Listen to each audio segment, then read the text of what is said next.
નમસ્કાર ગુજરાતના તમામ ખેડૂતોનું ફરી એકવાર હાર્દિક સ્વાગત છે। ગુજરાતની એકમાત્ર તાજા અને સચોટ ખેડૂત સમાચાર આપતી યુટ્યુબ ચેનલ જાગૃત ખેડૂત ઉપર મિત્રો વાત કરીએ તો કેન્દ્ર સરકારે ખેડૂતોને લોન ગેરંટી યોજના અમલમાં મૂકી છે। ENWR આધારિત લોન મળવાની છે। કેન્દ્ર સરકારે ખેડૂતોને લણણી એટલે કે ઉતારા પછીની સરળ લોન આપવા માટે 1000 કરોડની લોન ગેરંટી યોજના શરૂ કરી છે। આ યોજનાની શરૂઆત કરતા કેન્દ્રીય ખાદ્ય મંત્રી પ્રહલાદ જોશીએ જણાવ્યું હતું કે આ અંતર્ગત વેરહાઉસ ડેવલપમેન્ટ અને રેગ્યુલેટરી ઓથોરિટી WDRA દ્વારા નોંધનીય ઇલેક્ટ્રિક નેગોશિયેબલ વેરહાઉસ રિસિપ્ટ્સ એટલે કે ENWRના આધારે લોન ઉપલબ્ધ થશે। યોજનાની વિશેષતા જોઈએ તો મિત્રો 1000 કરોડનું ફંડ છે। યોજનાનો ઉદ્દેશ્ય બેંકને વધુ ઉદાર અભિગમ અપનાવવા માટે પ્રોત્સાહિત કરવાનો છે। ENWR દ્વારા લોન ખેડૂતોને લણણી પછી ENWRના આધારે સરળતાથી લોન મળી શકાશે। ભવિષ્યના લક્ષ્ય વિશે વાત કરીએ તો લણણી પછીની લોનની રકમ જે હાલમાં 40,000 કરોડ છે તેને આગામી 10 વર્ષમાં વધારીને 5.5 લાખ કરોડ કરવાનો લક્ષ્યાંક છે। વેરહાઉસ રજિસ્ટ્રેશન વધારવા ઉપર ભાર મૂકવામાં આવશે। ખાદ્ય સચિવ સંજીવ ચોપરાએ જણાવ્યું હતું કે ખેડૂતો વચ્ચે ગીરવે ધિરાણને પ્રોત્સાહન આપવાની ડિપોઝિટરી ચાર્જીસની સમીક્ષા કરવા માટે હાલ 5800 વેરહાઉસ નોંધણીને વધારવાની જરૂર છે। આ ખેડૂતો યોજના લણણી બાદ નાણાકીય સુરક્ષા પૂરી પાડવા અને કૃષિ ક્ષેત્રને સશક્ત બનાવવાની દિશામાં એક મોટું પગલું કહી શકાય। ઊંઝા APMCનો મુદ્દો અત્યારે ખેડૂત મિત્રો સૌથી વધુ ચર્ચામાં છે। ઊંઝા APMCમાં દિનેશ પટેલનો દબદબો, ખેડૂત વિભાગના ભાજપના 5 ઉમેદવાર હારી ગયા છે। ઊંઝા APMCની હાઈ વોલ્ટેજ ચૂંટણીનું પરિણામ સામે આવી ગયું છે ત્યારે ખેડૂત વિભાગની 10 અને વેપારી વિભાગની 4 બેઠક માટે ચૂંટણી યોજાઈ હતી। કુલ 14 બેઠક માટે સરેરાશ 98% જેટલું મતદાન થયું હતું। તેના પરિણામ 17 ડિસેમ્બરે સામે આવ્યા છે। ખેડૂત વિભાગની મતગણતરીના અંતે ભાજપ મેન્ડેટ આપેલા 10માંથી 5 અને 5 અપક્ષ ઉમેદવારની જીત થઈ છે અને નોંધનીય છે કે ભાજપના મેન્ડેટવાળા 5 અને જીતેલા 5 અપક્ષ ઉમેદવારોને APMCના પૂર્વ ચેરમેન દિનેશ પટેલનો ટેકો હતો। તેથી કહી શકાય કે દિનેશ પટેલના 10 ઉમેદવારની ભવ્ય જીત થઈ છે અને ધારાસભ્ય કિરીટ પટેલની પેનલના તમામ ઉમેદવારની કારમી હાર થઈ છે। જો કે વેપારી વિભાગની મતગણતરી હવે શરૂ થશે। ભાજપના 5 ઉમેદવારોની કારમી હાર હતી। ઊંઝા APMCમાં આજે 10 રાઉન્ડમાં મતગણતરી કરાઈ હતી। ગણતરીની શરૂઆતથી જ પૂર્વ ચેરમેન દિનેશભાઈ પટેલની પેનલ આગળ હતી।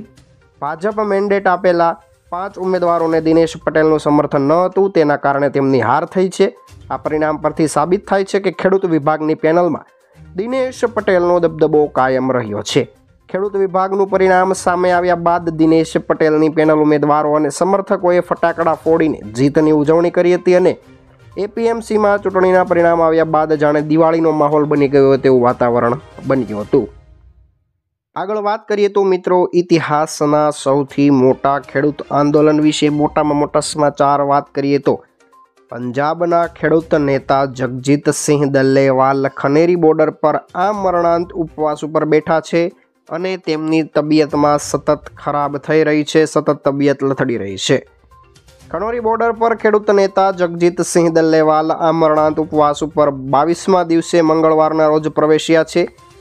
તેમની સ્થિતિ બગડતી હોવા છતાં દલ્લેવાલે સોમવારે મંચ પરથી ગૃહમંત્રી અમિત શાહ પર પ્રહાર કર્યા હતા અને દલ્લેવાલે કહ્યું કે બંધારણીય હોદ્દા ધરાવતા લોકોએ MSP અંગે ખોટી માહિતી ન આપવી જોઈએ। દલ્લેવાલે કહ્યું કે શાહ કહી રહ્યા છે કે ખેડૂતોને MSP કરતાં 3.5 ગણા વધુ ભાવ આપવામાં આવી રહ્યા છે, ત્યારે સત્ય એ છે કે મોદી સરકાર શાસનમાં 2014થી અત્યાર સુધી ઘઉંના ભાવમાં માત્ર 825 રૂપિયાનો જ વધારો થયો છે અને આ 56% જેટલો વધારો કરવામાં આવ્યો છે। તેની સરખામણીએ ખેતી ખર્ચમાં 56.53%નો વધારો થયો છે, એટલે કે જેટલો ભાવ મળે છે તેના કરતાં 0.53% વધારે ખર્ચ થાય છે અને આ સ્પષ્ટ છે કે ખેડૂતોએ પોતાના ખિસ્સામાંથી વધારાનો ખર્ચ કરવો પડતો હોય છે। જો કેન્દ્ર ખેડૂતોને MSP કરતાં વધુ રકમ આપી રહ્યું હોય તો MSPની કાયદાકીય ગેરંટી આપવામાં કોઈ વાંધો ન હોવો જોઈએ। દલ્લેવાલે મંડીઓમાં ડાંગરની ખરીદી ન થવાનો મુદ્દો ઉઠાવ્યો હતો અને તેના ઉપર ઊંડી ચિંતા વ્યક્ત કરી હતી। તેમણે કહ્યું કે દેશના ખેડૂતો અન્નદાતા છે, તેમના પર દબાણ કરવાને બદલે કેન્દ્રએ તેમની માંગણીઓ તાત્કાલિક ધોરણે સ્વીકારી લેવી જોઈએ.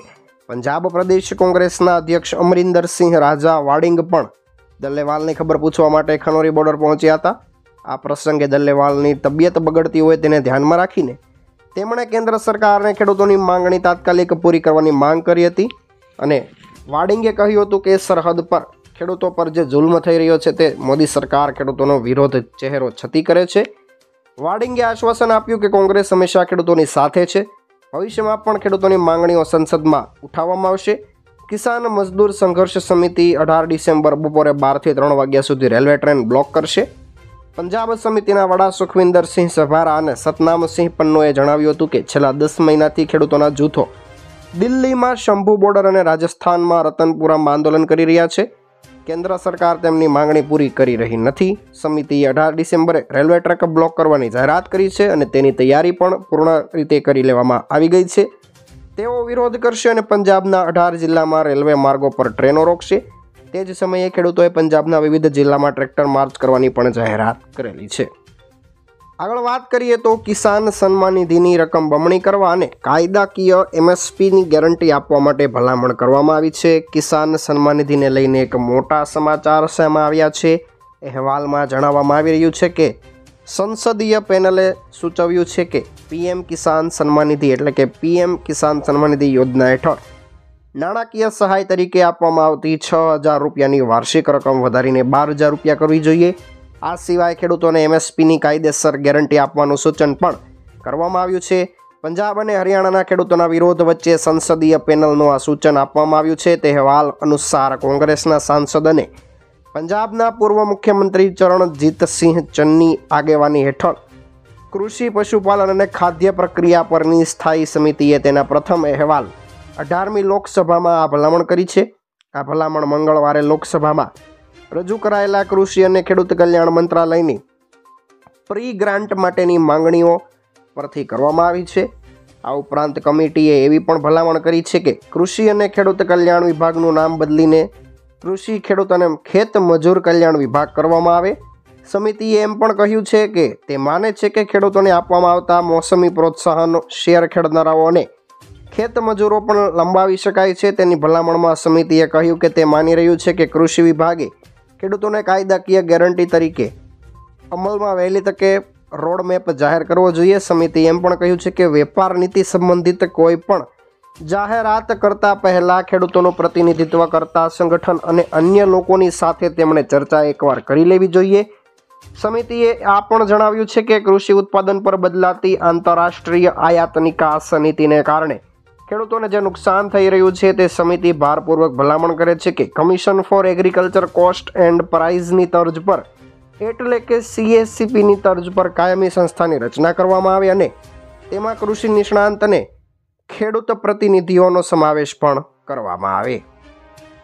આગળ વાત કરીએ તો મિત્રો, દાહોદ ખેડૂત આગેવાનને ઘરમાંથી પોલીસે કરી છે આગેવાનની ધરપકડ. વિડીયોને આગળ જોશો મિત્રો કે અંત સુધી વિડીયોને નિહાળજો તો તમને ખબર પડશે કે શું છે સંપૂર્ણ મામલો. તમે કયા ગામમાંથી આપણો વિડીયો જોઈ રહ્યા છો, તમારું નામ લખીને જય માતાજી કમેન્ટ કરી દેજો. દિલ્હી મુંબઈ કોરિડોર પર હાઈવેનું કામ બંધ કરાવવા જતાં પહેલાં દાહોદના લીમડી પાસેથી પોલીસે ખેડૂત આગેવાન મુકેશ ડાંગની ધરપકડ કરી હતી. પોલીસે મુકેશ ડાંગની આવેલા તેમના નિવાસ સ્થાન પરથી ધરપકડ કરેલી છે. ખેડૂતોના ખેતરમાં પાણી ફરી વળતા પાક નિષ્ફળ ગયો હતો. હાઈવેની કામગીરી દરમિયાન માટીના પુરાણના કારણે પાણીનું વહેણ બંધ થઈ જવાથી બંને બાજુ વરસાદી પાણી ભરાઈ જવાથી ખેડૂતોના ખેતરમાં પાણી ફરી વળતા પાક નિષ્ફળ થઈ ગયો હતો. તેના કારણે ખેડૂતોને આર્થિક નુકસાન સહન કરવાનો વારો આવ્યો હતો અને સર્વે કરાયા બાદ ખેડૂતોને વળતર આપવામાં તંત્ર અને નેશનલ હાઈવે ઓથોરિટીએ આનાકાની કરતા હાઈવેની કામગીરી બંધ કરવાની ચીમકી આપવામાં આવી હતી. ખેડૂતોના 17માંથી 16 માંગણી ઝાલોદ પ્રાંત અધિકારી દ્વારા મંજૂર કરવામાં આવી હતી. આજના મુખ્ય સમાચારની વાત કરીએ તો જામનગરમાં જીરાનો ઊંચો ભાવ 4590 રૂપિયા પ્રતિ મણ બોલાયો હતો. વાત કરીએ તો ગુજરાતના 28 માર્કેટિંગ યાર્ડમાં કુલ 510.40 ટન જીરાની આવક થઈ છે. રાજ્યમાં જીરાનો સૌથી ઊંચો ભાવ ગોંડલ માર્કેટિંગ યાર્ડમાં 4651 રૂપિયા બોલાયો છે. ગોંડલ માર્કેટિંગ યાર્ડમાં નીચો ભાવ 3551 હતો. ઉપરાંત જામનગરમાં 4590, રાજકોટમાં 4571, હળવદમાં 4558, જસદણમાં 4550, વાવમાં 4516, જૂનાગઢમાં 4475 રૂપિયા ભાવ બોલાયો હતો. ગુજરાતના વિવિધ માર્કેટિંગ યાર્ડમાં જીરાની કુલ 510.40 ટન આવક થઈ હતી. ડીસામાં મગફળીનો ઊંચો ભાવ, જ્યાં મિત્રો 1481 રૂપિયા ડીસામાં મગફળીનો ભાવ બોલાયો છે. ગુજરાતની 38 માર્કેટ યાર્ડમાં કુલ 4660.90 ટન મગફળીની આવક થઈ હતી. તેમાં રાજ્યમાં મગફળીનો સૌથી ઊંચો ભાવ હિંમતનગર માર્કેટ યાર્ડમાં 1486 રૂપિયા બોલાયો હતો. રાજકોટમાં માર્કેટ યાર્ડમાં મગફળીનો ઊંચો ભાવ 1320 અને નીચો ભાવ 950 રૂપિયા સુધી બોલાયો હતો. આ સિવાય ડીસા માર્કેટિંગ યાર્ડમાં 1481 રૂપિયા, વ્યારામાં 1420 રૂપિયા, જામનગરમાં 1410 રૂપિયા, વડાળીમાં 1356 રૂપિયા, પાલનપુરમાં 1311 રૂપિયા અને ગોંડલમાં 1256 રૂપિયા મહત્તમ ભાવ બોલાયા હતા.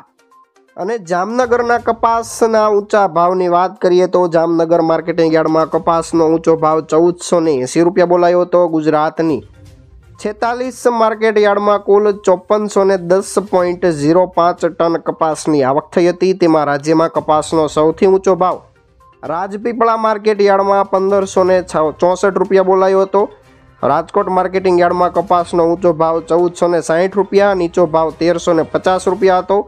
આ સિવાય બાબરામાં 1498 રૂપિયા, હિંમતનગરમાં 1494 રૂપિયા, હળવદમાં 1482 રૂપિયા, જામનગરમાં 1480 રૂપિયા, ઉન્નાવમાં 1468 રૂપિયા, ગોંડલમાં 1442 રૂપિયા જેટલો ઊંચો ભાવ બોલાયો હતો.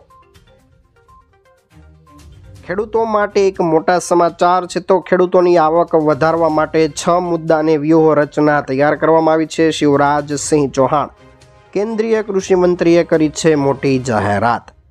ખેડૂતોને ઓછા વ્યાજ દરે ખાતર અને યાંત્રિક ખેતી માટે સબસિડી આપવામાં આવી છે. કેન્દ્ર સરકારે ન્યૂનતમ ટેકાના ભાવે રેકોર્ડ ખરીદી કરી છે.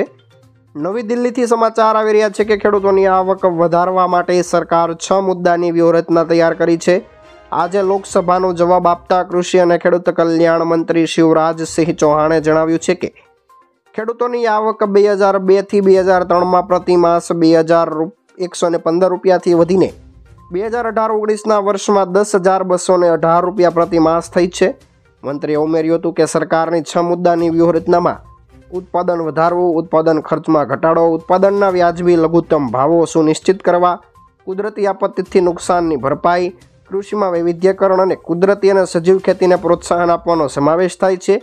કેન્દ્રીય મંત્રી ચૌહાણે કહ્યું કે આ સિવાય ખેડૂતોને ઓછા વ્યાજ દરે લોન અને ખાતર અને યાંત્રિક ખેતી માટે સબસિડી પણ આપવામાં આવી રહી છે. તેમણે કહ્યું કે ગયા વર્ષે ખેડૂતોને 2,14,000 કરોડ રૂપિયાની સબસિડી આપવામાં આવી હતી અને આ માહિતી આપી હતી કે કેન્દ્ર સરકારે ન્યૂનતમ ટેકાના ભાવે રેકર્ડની ખરીદી પણ કરેલી છે.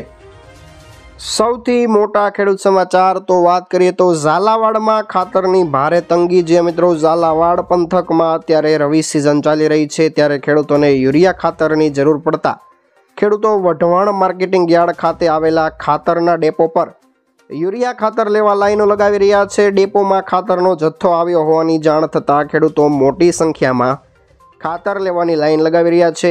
ડેપોમાં ખાતરનો જથ્થો આવવાથી ખેડૂતોને જરૂરિયાત મુજબ ખાતરનો જથ્થો મળશે તેવી આશા હતી, પરંતુ ખાતરનો જથ્થો ન મળતા ખેડૂતોમાં નારાજગી વ્યાપી હતી. કલાકો સુધી લાઈનમાં ઊભા રહેવા બાદ ખેડૂતોને માત્ર ખેડૂત દીઠ પ્રતિ વ્યક્તિ દીઠ 6 થેલી ખાતર આપવામાં આવી હતી. તેથી ખેડૂતોમાં રોષ જોવા મળ્યો હતો.